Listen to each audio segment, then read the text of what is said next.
자, 오늘 제가 여러분에게 드리고 싶은 메시지는 이거예요.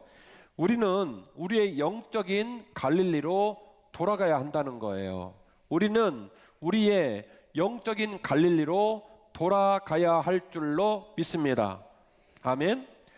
마태복음은요 28장에서 끝나요. 마태, 마가, 누가, 요한복음이 예수님 얘기 기록하고 있잖아요. 그 중에 맨 앞에 나오는 책 마태복음이 어디서 끝나면 28장에서 끝납니다. 그리고 마태복음 28장 18절, 19절, 20절 말씀은 이른바 그 유명한 지상명령장이에요. 지상명령. 너희들이 이 세상에 목숨을 붙이고 사는 기간 동안에 이거 생각해라. 이게 최고의 사명이다 하셔서 우리에게 목숨 붙어있는 기간 동안 잊지 말라고 주신 최고의 명령, 그게 바로 지상명령인데 어떻게 기록되어 있습니까? 예수께서 나와 말씀하여 이르시되 하늘과 땅의 모든 권세를 내게 주셨으니 그러므로 너희는 가서 모든 민족을 제자 삼아 아버지와 아들과 성령의 이름으로 세례를 베풀고 내가 너에게 분부한 모든 것을 가르쳐 지키게 하라. 볼지어다 내가 세상 끝날까지 너희와 항상 함께 할 것이다 하시니라. 할렐루야. 이게 주님의 명령이에요. 그래서 웬만한 목사님은 다 외우고 다녀요. 성도들도 거의 외워요. 지상명령이에요. 하나님 아버지께서 하늘과 땅의 모든 권세를 내게 줬다. 그러므로 내가 너에게 명한다. 가라. 가서 세상 모든 사람에게 아버지와 아들과 성령의 이름으로 세례를 베풀고 내가 너에게 분부한 것들 3년 동안 먹이고 입히고 같이 지내며 훈련받고 나누었던 그 모든 것들을 가르쳐 지키게 하라. 볼지어다 내가 세상 끝날까지 너희와 항상 함께 할 것이다. 할렐루야. 읽을 때 독자들이 엄청 은혜를 받는 건 다행이긴 한데 성경을 연구하는 입장에서는 이거 되게 생뚱맞은 얘기예요. 분위기에 맞는 말이 아니에요. 조금 설명해 드릴게요. 예수님께서 제자 12명을 뽑고 3년 동안 열심히 사역하셔서 그런대로 사람들이 많이 따라다녔어요. 이제 그 따라다니는 사람들에게 예수님께서는 결과물을 보여줘야 돼요. 로마를 몰아내던 정권을 다시 세우던 그래야 되는데요. 3년이 지난 후에 예루살렘 들어가더니 잡혀가지고 죽어버렸어요. 자기를 구원해주는 게릴라 부대가 온 것도 아니고 타국에서 증원군이 온 것도 아니고 아무 힘없이 그냥 그대로 잡혀 들어가가지고 3일 만에 죽어버린 거예요.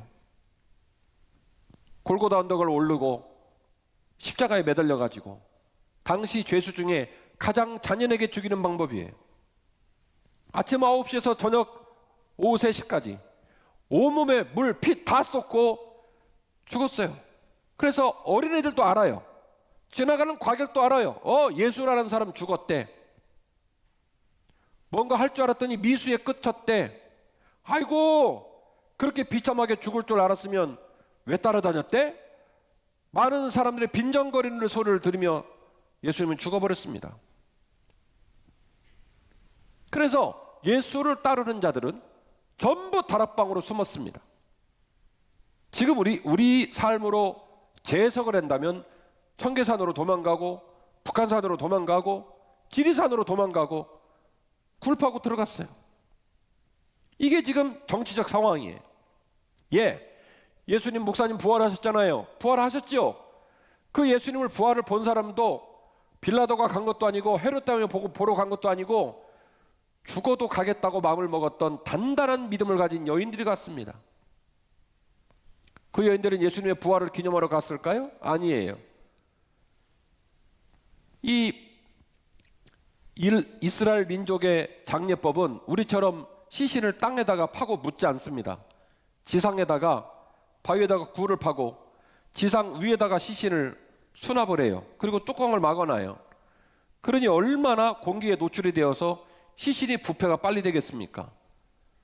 시신에서 썩는 냄새가 나고 주변에 역한 냄새가 진동을 하겠죠. 그러니까 그것이 민망하니까 유가족들은 가서 무덤 바깥에다 뭘 칠하냐면 회를 칠하는 거예요. 회칠한 무덤이란 말이 그 표현이에요. 따라서 부모님이 돌아가시거나 가족이 돌아가시면 그 가족들은 그 마지막 가는 고인에 대한 예의가 향이라도 가지고 가서 막 시신이 썩으면 역한 냄새가 나니까 시신을 수습해서 냄새가 나는 걸 막는 노력을 하는 거예요.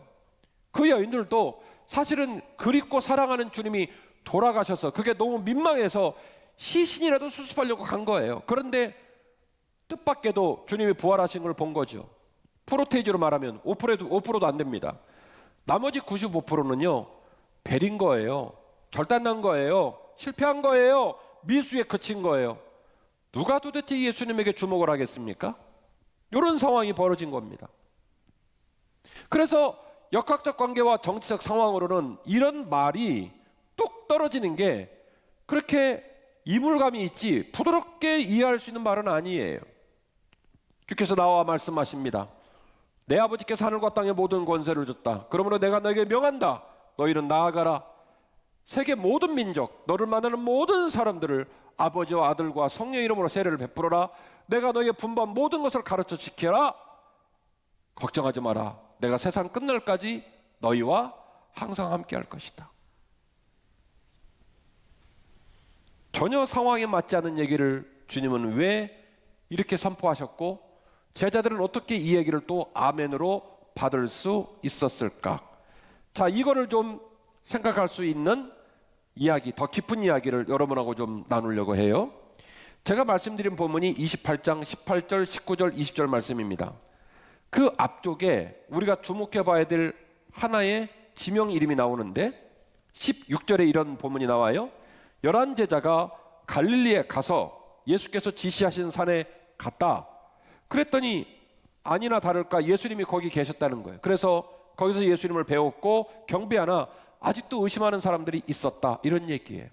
자, 지명 이름이 나옵니다. 어디서 이 명령이 떨어졌다고요? 갈릴리. 어디서 이 명령이 떨어졌다고요? 갈릴리. 갈릴리를 간 거예요. 왜 갔을까? 오늘 본문에 답이 나옵니다만 어쨌든 갈릴리를 갔습니다. 그리고 갈릴리를 갔더니 11제자가 갈릴리를 갔더니 아니나 다를까 예수님이 그곳에 계셨어요. 그래서 갈릴리에서 예수님을 만나고 그리고 나서 18절, 19절, 20절 예수께서 나와 말씀하시되 어디냐면 갈릴리에서 거기서 말씀을 주셨다는 거예요. 예루살렘, 골고다, 수많은 정치인들이 있는 복판, 그 땅은 부정적인 땅, 버림받은 땅, 실패한 땅, 미수에 그친 땅입니다. 거기서 지상 최대의 명령이 떨어진 것 시의 적절하지 않습니다. 그런데 왜 그 땅은 안 되고 갈릴리는 될까요? 왜 굳이 예수님은 갈릴리로 제자들을 다시 부르셨을까요? 그리고 그들은 왜 갈릴리에 가서는 그 얘기가 또 납득이 되고 해볼만 하다 이런 생각을 하게 됐을까요? 궁금해 하시기를 간절히 원합니다. 주님은 제자들을 다시 갈릴리로 불렀어요. 제가 오늘 읽어드린 본문의 말씀 보면 예수님이 부활하시는 과정에 무덤이 어떻게 열렸고 천사들이 어떤 메시지를 줬고 이런 내용이 기록되어 있는데 갈릴리 포인트를 두고 다시 한번 본문을 소개해 드린다면 7절 말씀입니다. 또 빨리 가서 그의 제자들에게 이르되 그가 죽은 자 가운데서 살아나셨고 너희보다 먼저 갈릴리로 가시나니 거기서 너희가 볼 것이라고 말을 해라. 이렇게 얘기를 해요. 누가 해준 얘기냐면 천사가 해준 얘기예요. 그래가지고 이 여인들이 이 얘기를 듣고요, 그 말을 듣고 사명을 받았으니까 분주하게 뛰어가는데 뛰어가다가 예수님을 또 만납니다. 또 예수님이 이렇게 말씀하십니다. 10절 이에 예수께서 이르시되 무서워하지 말라. 가서 내 형제들에게 뭐라고요? 갈릴리로 가라 하라. 거기서 나를 보리라 하시니라. 아멘. 자, 오늘 계속 지명이 반복되는데 어디냐면 갈릴리예요. 갈릴리가 어떤 곳이기 때문에 그렇게 갈릴리를 강조하고 있을까? 갈릴리는요, 예루살렘이 위에가 갈릴리도가 있고 가운데가 사마리아도, 남쪽이 유다도로 돼 있는데 유다도가 수도고 도시예요. 정치인들, 유력자들 다 어디 와 있냐면 유다도에 내려와 있고요. 그리고 저 갈릴리는 시골입니다. 사마리아는 티글라필레셀 3세, 살마네셀 5세, 아수르의 제왕들에 의하여 이방화 정책이 되었다고 더 깊이 프로그램을 보시는 분들은 아실 터인데, 사마리아는 사마리아대로 또 굉장히 발달된 도시이고요. 갈릴리가 시골입니다. 그 위에 이른바 우리가 알고 있는 가버나움, 고라신, 베세다 이런 어촌 마을들이, 호수 곁에 붙어있는 마을들이 직선거리로 10리 안에 다 있어요. 고만고만한 마을들이 올망졸망 모여있는 곳이 어디냐면 예수님의 성장 배경지입니다. 고향입니다. 거기서 제자들 다 뽑았고요. 거기서 사람들하고 밥 먹고 이야기하고 격려하고 제자들 양육하고, 산상수를 비롯한 광야의 사역과 산의 사명들도 전부 갈릴리를 기반으로 진행이 되고, 정치적 행위를 하실 때는 어디로 올라오셨냐면 유다로 올라오신 거고, 실제로 제자들을 먹이고 양육할 때는 또 어디로 가셨냐면 갈릴리를 가신 거예요. 그래서 이 3년의 공생애를 보면 갈릴리로 내려가셨다가 유다로 올라오셨다가 이렇게 지역이 움직이게 됩니다. 그래서 갈릴리는요, 예수님에게는 가장 익숙한 땅, 제자들에게도 가장 익숙한 땅입니다. 정치적으로는 의미가 없고, 그리고 세력으로는 의미가 없지만, 적어도 예수님에게는, 적어도 예수님의 제자들에게는, 적어도 예수님을 따르는 자들에게는 가장 익숙한 땅이 어디냐면 갈릴리예요. 예수님이 주로 활동하신 곳에 제자를 선발하시고 제자를 양육하시고 은혜와 사명을 키워나갔던 그 복음의 전당, 그 복음의 젖줄, 거기가 어디냐면 갈릴리예요. 이 땅은 가장 익숙한 땅이요, 동료들의 땅이요, 희망과 소망을 시작한 첫발을 내딛었던 땅이 어디냐? 갈릴리입니다.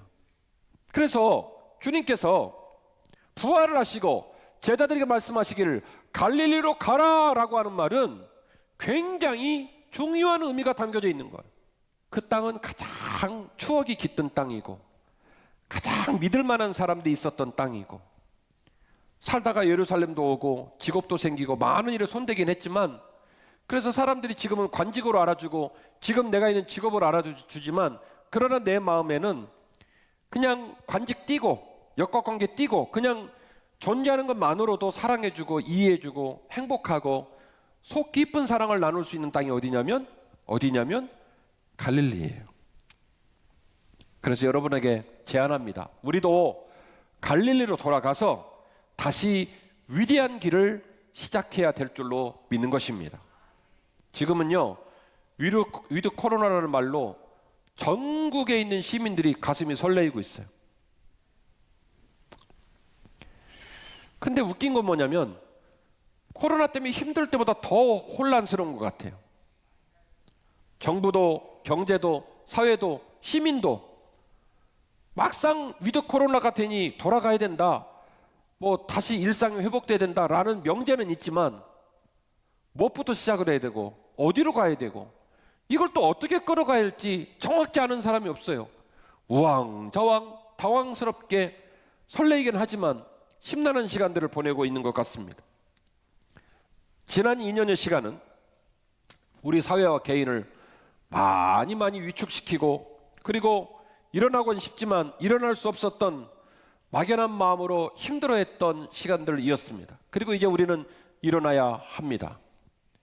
어디서 일어나야 되고 어디로 가야 되고 무엇부터 해야 할까요? 담임 목사 입장에서는 이 모든 것들을 끌어내는 첫 출발이 믿음의 자리라고 믿고 있습니다. 그리고 우리 예수님께서 우리들의 경제, 우리들의 가정, 우리들의 직업, 우리들의 사업장, 우리들의 미래를 깨달아 알게 해주셔서 이 모양 저 모양으로 이른 비 늦은 비로 채우시고 이끌어 가실 거라고 저는 강력하게 믿습니다. 이 믿음이 여러분에게도 있기를 원합니다. 그래서 예수님께서 예수님의 제자들에게 두만하지 말고 그냥 막 쫄아가지고 걱정만 하고 한숨만 쉬고 있지 말고 어디로 가라? 갈릴리로 가라. 거기서 너희들이 나를 볼 것이다 라고 말을 했던 것처럼 우리도 갈릴리로 갑시다. 그리고 거기서 다시 출발했으면 좋겠어요.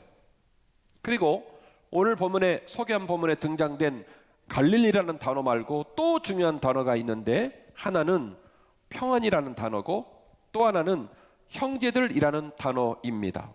9절 말씀인데요. 예수께서 그들을 만나 이르시되 평안하냐 평안하냐. 얘들아 평안하냐? 개역개정판은 평안하냐로 번역이 되어 있는데 헬라어 원어를 분석해 보면 직역을 하면 이런 거예요. 사랑하는 내 아들과 딸아 두려워하지 말라, 이 말이에요. 조금 더 의역하면 평안하냐는 말이 맞긴 하지만 직역하면 이거예요. 두려워하지 말라. 실제로 그 후속절 10절 말씀 보니까 이에 예수께서 이르시되 무서워하지 말라라고 해석이 돼 있어요. 평안하냐 이 말은 무슨 얘기냐면 네가 두려워하는 줄 알아, 네가 걱정하는 줄 알아, 네가 염려하는 줄 알아. 그러나 내가 너에게 말하노니 두려워하지 말아라, 걱정하지 말아라. 하시건을 그 여자들이 그에게 나아가 발을 붙잡고 경배하니 예수께서 이르시되 무서워하지 말라. 가서 내 형제들에게 갈릴리로 가라 얘기를 해라. 여기서 형제라는 단어가 나오는데요, 굉장히 주목해서 봐야 돼요. 왜냐? 예수님은 십자가에 달려 돌아가시기 전에는 제자들이나 따르는 무리들에게 형제라고 하는 표현을 쓰시지 않으셨습니다. 제자면 제자고 따르는 무리면 무리지 형제라고 하는 표현을 쓰지 않았어요. 요한복음 10장의 참목자상, 15장의 포도나무와 가지, 그리고 내가 너희를 종이라 부르지 않고 친구라 부르겠다라고 하는 미래적인 전망들을 얘기했지만 실제로 제자들과 그를 따르는 자들에게 형제라고 하는 표현은 돌아가시기 전에는 잘 쓴 표현이 아니셨어요. 근데 주님께서 떳떳지 못할 제자들에게 뭐라고 표현하냐면, 뭐라고 탁 호칭을 바꾸냐면, 야 베드로, 야 도마, 이 나쁜 놈아, 이렇게 하지 않고 뭐라고 말씀하셨냐면 나의 형제들아, 이렇게 얘기해요. 아시잖아요. 고기 나는 어부 말고 사람 나는 어부 시켜주겠다고 했는데 디베라 바닷가 가서 베드로가 솔선수범해서 가서 물고기 잡고 앉았고, 비겁하게 도망가서 예수님 돌아가시고 부활하시는 과정에도 그 어떤 제자의 리더가 주류를 형성한 사람들 나타나지 않고 막달라 마리아를 비롯한 여인들이 가서 죽기를 불사하고 시신수습하러 갈 정도로 솔직히 예수님은 제자들에게 너무너무 실망을 한 와중인데 나의 형제들에게라는 표현은 뭐냐면 지우개로 싹 지워버린 거예요. 네 마음, 네 자리, 네 영성, 네 기도, 네 믿음의 분량, 그 힘든 시절을 보내며 무엇으로 망가지고 어떻게 세워졌는지는 더 이상 말하지 말자. 내가 너를 형제로 부르고 내가 너를 자매로 부르기에 얘야 평안하냐? 이 말씀이 오늘 우리 가슴에 사복사복 쌓여지기를 원합니다. 그리고 용기를 내세요. 주님, 그 말씀이 아멘입니다. 그리고 우리도 갈릴리로 갑시다. 은혜의 땅, 추억의 땅, 사명의 땅, 동역자들의 땅으로 돌아가는 거예요. 주님이 우리와 함께 계시고 그 주님을 사랑하는 믿음의 동역자가 점점 다시 성전으로 모여들고 있으니 우리에는 이곳이 갈릴리고 이곳이 추억의 땅이고 이것이 사랑의 땅이고 이것이 첫사랑을 가졌던 하나님이 축복하신 거룩한 땅입니다. 두 가지의 갈릴리를 말할게요. 첫 번째는 영적인 갈릴리로 돌아가야 되는데 예배로 돌아가 영적 에너지를 공급받아야 할 줄로 믿습니다. 신자에게는 거룩한 예배가, 거룩한 말씀이 재충전이요, 회개요, 방향전환이요, 더불어 힘을 나누는 은혜의 장소이니 예배 자리로 돌아오면, 예배라는 갈릴리 땅으로 돌아오면 다시 시작할 수 있습니다. 또한 감사로 돌아가 하나님과의 관계를 회복해야 할 줄로 믿습니다. 감사는요, 하나님과 관계를 맺는 모습의 최고봉이에요. 우리 휘 저기 앉아 있습니다만은 우리 휘에게 휘야 가장 최고의 표현이 뭐니? 그러면 우리 휘는 그럴 것 같아. 목사님 당연히 사랑이지요. 그렇게 말할 건데 결혼해봐라. 그게 맞는지. 사랑은 그때그때 달라요. 근데요, 감사라는 말은요, 진한 사랑이 담긴 더 큰 말이에요. 여보, 너무 감사해요. 잘 버텨줘서. 요즘 우리 아내가 가끔씩 그 소리를 하는데, 그때는 모른 척 하지만 제 방 가서는 울어. 감동받아가지고. 감사하다는 그 말 한마디, 당신의 여기 곁에 있어줘서, 당신이 버텨줘서 감사하다는 그 말 한마디. 어머니 아버지가 자꾸 아파요. 그래서 제가 전화하면 항상 하는 얘기가 있어요. 버텨줘서 감사하다. 아들이 열심히 살아서 하늘의 별 한 2개는 더 달라니까 그때까지 죽지 말고, 죽어도 죽지 말고 잘 버텨줘라. 그래서 전화하면 불안해 죽겠어요. 목소리가 좀 이상하면. 제가 모시고 있지도 못하니까. 그래서 버텨줘서 감사하다 이런 고백을 하지만, 자식이 부모에게, 제가 우리 아들 있습니다마는, 아버지 감사해요, 그 말 한마디가 얼마나 좋은지. 부모가 자녀에게, 자녀가 부모에게, 배우자에게, 목사가 성도에게, 성도와 목사가 성도에게 할 수 있는 표현 중에 최고의 표현이 뭔지 아십니까? 고맙단 말이에요. 감사하다는 말이에요. 목사님, 장로님, 집사님 감사해요. 감사해요. 이 말이 얼마나 소중한지 몰라요. 물질, 시간, 만남, 미래의 모든 것들에 하나님의 강력한 은혜가 주어질 줄 믿고 감사하십시다. 다음 주 이 자리에 만나서 추수감사절 하나님께 예배로 영광 돌릴 때, 하나님의 은혜였습니다. 천둥 벌거숭이 같은 내 인생 오늘까지 이끌어 주셨고, 지난 2년의 기간 동안에 코로나를 잘 통과할 수 있도록 도우신 것도 은혜입니다. 하나님 감사합니다. 이 마음 가득 담아서 하나님께 감사하면서 추수감사절을 맞이하십시다. 우리에게 영적 갈릴리가 있습니다. 예배로 돌아가고, 기도 자리로 돌아가고, 감사하는 자리로 돌아가고, 주님께서 우리가 하시는 말씀 앞에 아멘 하십시다. 얘야 평안하냐? 아멘. 얘야 두려워하지 마라. 내가 너와 함께 할 것이다. 우리 모든 성도가 갈릴리로 돌아가야 합니다. 우리 모든 성도가 주님 품으로 돌아가 평안을 경험해야 됩니다. 우리 모든 성도가 한 마음 한 사명을 향해 기쁘게 나아가시기를 주의 이름으로 축원합니다.